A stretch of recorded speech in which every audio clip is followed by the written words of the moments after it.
Federalist 14. Objections to the proposed Constitution from extent of territory answered. From the New York Packet. Friday, November 30, 1787. Author, James Madison. To the people of the state of New York. We have seen the necessity of the Union as our bulwark against foreign danger, as the conservator of peace among ourselves, as the guardian of our commerce and other common interests, as the only substitute for those military establishments which have subverted the liberties of the old world, and as the proper antidote for the disease of faction which have proved fatal to other popular governments, and of which alarming symptoms have been betrayed by our own. All that remains, within this branch of our inquiries, is to take notice of an objection that may be drawn from the great extent of country which the Union embraces. A few observations on this subject will be more proper, as it is perceived that the adversaries of the new Constitution are availing themselves of the prevailing prejudice with regard to the practicable sphere of Republican administration, in order to supply, by imaginary difficulties, the want of those solid objections which they endeavor in vain to find. The error which limits Republican government to a narrow district has been unfolded and refuted in preceding papers. I remark here only that it seems to owe its rise and prevalence chiefly to the confounding of a republic with a democracy, applying to the former reasonings drawn from the nature of the latter. The true distinction between these two forms was also adverted to on former occasion. It is that in a democracy, the people meet and exercise the government in person. In a republic, they assemble and administer it by their representatives and agents. A democracy, consequently, will be confined to a small spot. A republic may be extended over a large region. To this accidental source of the error may be added the artifice of some celebrated authors, whose writings have had a great share in forming the modern standard of political opinions. Being subjects either of an absolute or limited monarchy, they have endeavored to heighten the advantages, or palliate the evils of those forms, by placing in comparison the vices and defects of the republican, and by citing as specimens of the latter the turbulent democracies of ancient Greece and modern Italy. Under the confusion of names, it has been an easy task to transfer to a republic observations applicable to a democracy only, and among others, the observation that it can never be established but among a small number of people living within a small compass of territory. Such a fallacy may have been the less perceived, as most of the popular governments of antiquity were of the democratic species, and even in modern Europe, to which we owe the great principle of representation, no example is seen of a government wholly popular, and founded, at the same time, wholly on that principle.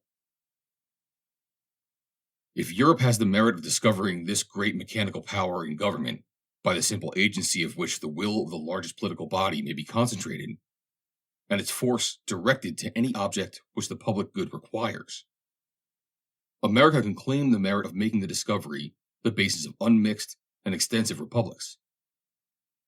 It is only to be lamented that any of her citizens should wish to deprive her of the additional merit of displaying its full efficacy in the establishment of the comprehensive system now under her consideration. As a natural limit of a democracy is that distance from the central point which will just permit the most remote citizens to assemble as often as their public functions demand, and will include no greater number than can join in those functions. So the natural limit of a republic is that distance from the center which will barely allow the representatives to meet as often as may be necessary for the administration of public affairs. Can it be said that the limits of the United States exceed this distance? It will not be said by those who recollect that the Atlantic coast is the longest side of the Union, that during the term of 13 years, the representatives of the states have been almost continually assembled, that the members from the most distant states are not chargeable with greater intermissions of attendance than those from the states in the neighborhood of Congress. That we may form a juster estimate with regard to this interesting subject, let us resort to the actual dimensions of the Union. The limits, as fixed by the Treaty of Peace, are: on the east, the Atlantic; on the south, the latitude of 31 degrees; on the west, the Mississippi; and on the north, an irregular line running in some instances beyond the 45th degree, in others falling as low as the 42nd. The southern shore of Lake Erie lies below that latitude. Computing the distance between the 31st and 45th degrees, it amounts to 973 common miles. Computing it from 31 to 42 degrees, to 764 miles and a half. Taking the mean of the distance, the amount will be 868 miles and 3/4. The mean distance from the Atlantic to the Mississippi does not probably exceed 750 miles. On a comparison of this extent with that of several countries in Europe, the practicability of rendering our system commensurate to it appears to be demonstrable. It is not a great deal larger than Germany, where a diet representing the whole empire is continually assembled, or that of Poland before the late dismemberment, where another natural diet was a depository of the supreme power. Passing by France and Spain, we find that in Great Britain, inferior as it may be in size, the representatives of the northern extremity of the island have as far to travel to the National Council as will be required of those in the most remote parts of the Union. Favorable as this view of the subject may be, some observations remain which will place it in a light still more satisfactory. In the first place, it is to be remembered that the general government is not to be charged with the whole power of making and administering laws. Its jurisdiction is limited to certain enumerated objects, which concern all the members of the Republic, but which are not to be attained by the separate provisions of any. The subordinate governments, which can extend their care to all those other subjects which can be separately provided for, will retain their due authority and activity.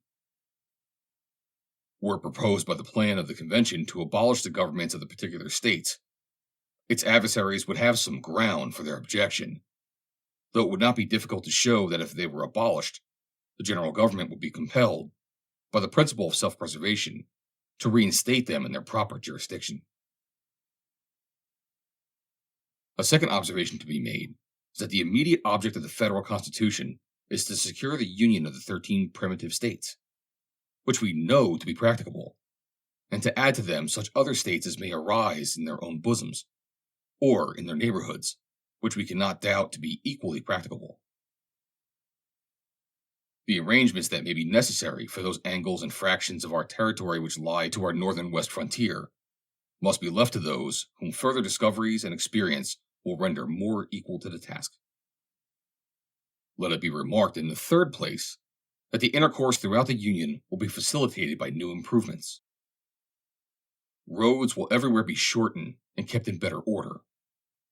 Accommodations for travelers will be multiplied and ameliorated. And interior navigation of our eastern side will be opened throughout, or nearly throughout, the whole extent of the 13 states. The communication between the western and Atlantic districts, and between different parts of each, will be rendered more and more easy by those numerous canals with which the beneficence of nature has intersected our country, and which art finds it so little difficult to connect and complete. A fourth and still more important consideration is that as almost every state will, on one side or the other, be a frontier, and will thus find, in regards to its safety, an inducement to make some sacrifices for the sake of the general protection, so the states which lie at the greatest distance from the heart of the Union, and which, of course, may partake least in the ordinary circulation of its benefits, will be at the same time immediately contiguous to foreign nations, and will consequently stand, on particular occasions, in greatest need of its strength and resources. It may be inconvenient for Georgia, or the states forming the western or northeastern borders, to send their representatives to the seat of government, but they will find it more so to struggle alone against an invading enemy, or even to support alone the whole expense of those precautions which will be dictated by the neighborhood of continual danger. If they should derive less benefit, therefore, from the Union in some respects than the less distant states, they will derive greater benefit from it in other respects, and thus the proper equilibrium will be maintained throughout.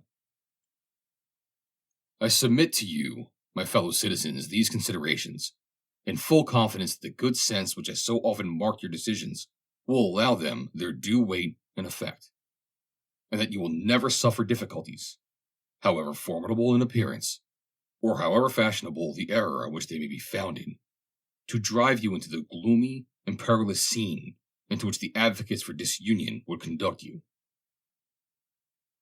Hearken not to the unnatural voice which tells you that the people of America, knit together as they are by so many cords of affection, can no longer live together as members of the same family, can no longer continue the mutual guardians of their mutual happiness, can no longer be fellow citizens of one great, respectable, and flourishing empire.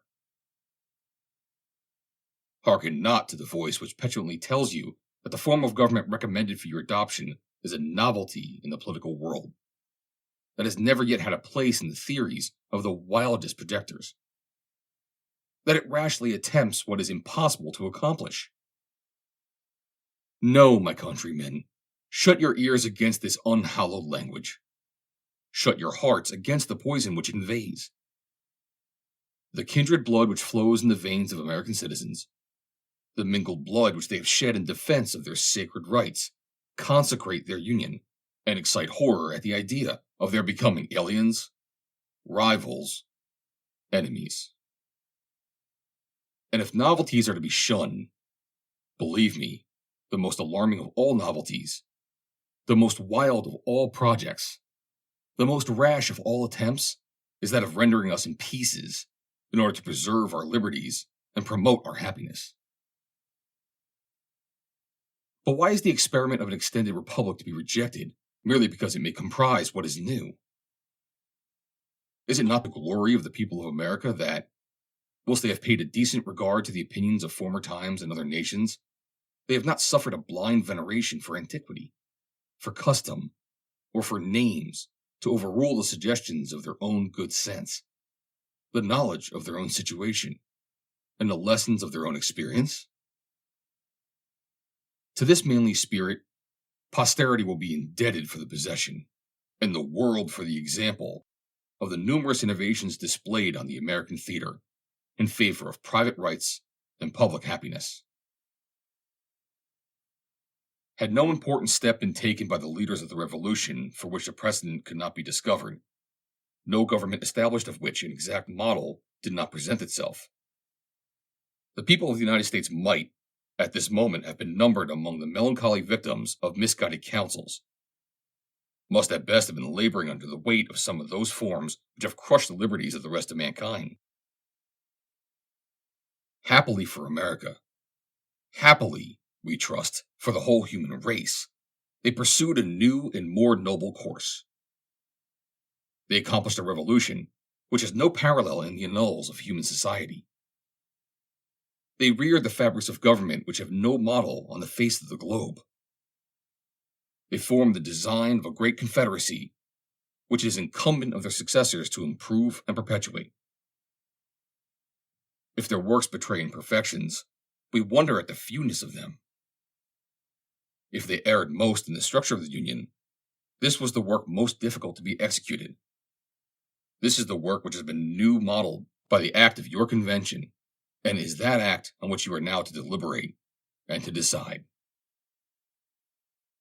Publius.